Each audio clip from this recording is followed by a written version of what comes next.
Kikubwa na cha kipekee ambacho kilikuwa katika sherehe hii ni kuhusu kumpongeza mama yetu Samia Suluhu Hassan, rais wetu wa Jamhuri ya Muungano wa Tanzania, katika miaka 4 ya uongozi wake ambao ametimiza.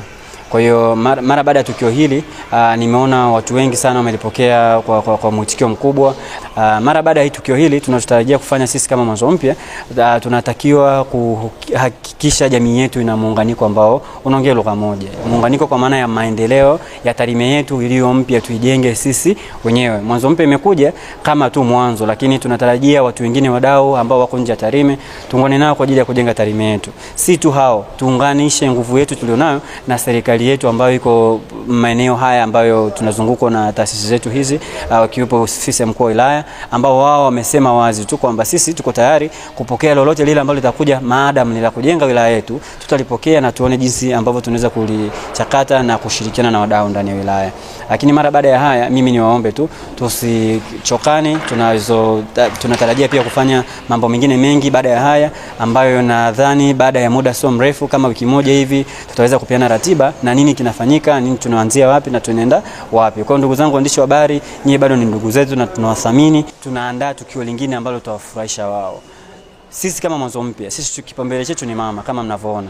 Tumesema kwamba ushindi wake furaha yetu sisi. Kama una Tarime, lakini kupitia Mwanzo Mpya sisi tunadiriki kusema tutamshika, tutashirikiana naye kwa hali na mali kuhakikisha kwamba bega kwa bega kura anazozipata nyingi, moja kati ya wilaya itakayosema basi tunahakikisha ni Tarime. Si Tarime tu na kanda ziwa kwa ujumla, kwa sababu jukumu letu sisi ni kuhakikisha mama yale aliyofanya walau sasa kwa ndugu zetu mama ambao wanakaa vijijini, hawana sosi zote za habari, basi sisi tukao habari kwao. Tunavyokuja mijini kufanya kazi, tunavyorudi vijijini, basi tukao mabalozi wazuri kwa kazi alizofanya mama yetu. Kwa hii miaka 4 tumeona maendeleo makubwa, ndio maana leo kwenye sherehe hii tumeweza kuleta watu mbalimbali, akiwepo ndugu yetu Wambura Mtani ambaye ametoa mada kuhusu malezi na makuzi kwa vijana wetu, hasa watoto sisi walioko chini umri fulani ambao bado wanaelewa kwenye familia zao. Lakini si hao tu, tumeweza kuona namna gani athari za madawa kulevya zinazoweza kuathiri jamii yetu hususan kwenye vijana.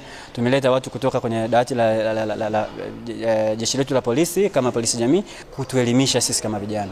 Lakini hawakuishia hapo tu, tulikuwa na dada yetu Isha Mashauzi ambao ameonyesha mwanamke na uchumi. Amewaelezea vitu vingi, changamoto zake, lakini naamini mama zangu waliofika hapa hawajatoka bure.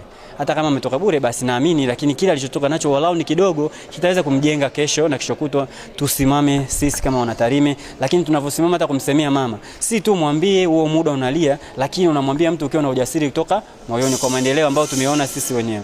Uchumi ni kitu ambacho zamani hususan kanda ya Ziwa mwanamke alikuwa hawezi kufanya chochote bila kupata bidhaa kwa mumewe huko, na hayo nilikuwa tunayaona kupitia vyombo vya habari, maisha halisi na vitu kama hivyo.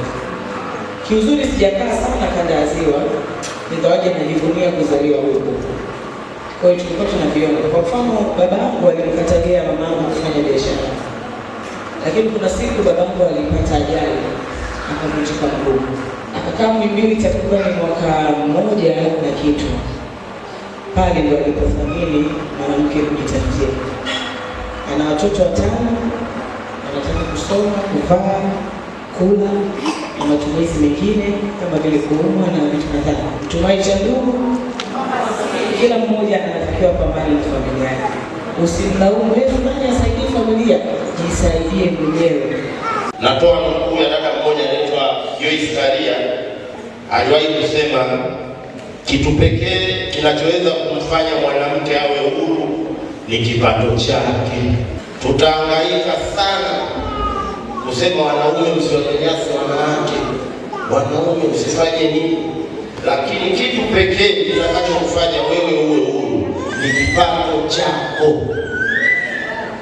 Sijui tumeelewana? Ukiwa na kipato chako, sisi wanaume wala hatukusumbui. Yaani wewe ndio utakuwa unatusumbua sisi. Tuangalie masala ya muda mrefu, kupoteza kumbukumbu. Unakuwa wewe huwezi kukumbuka kabisa. Yaani ukija leo hapa kwenye Tarime Women Gala, ukitoka tu hapo umeshasahau kila kitu.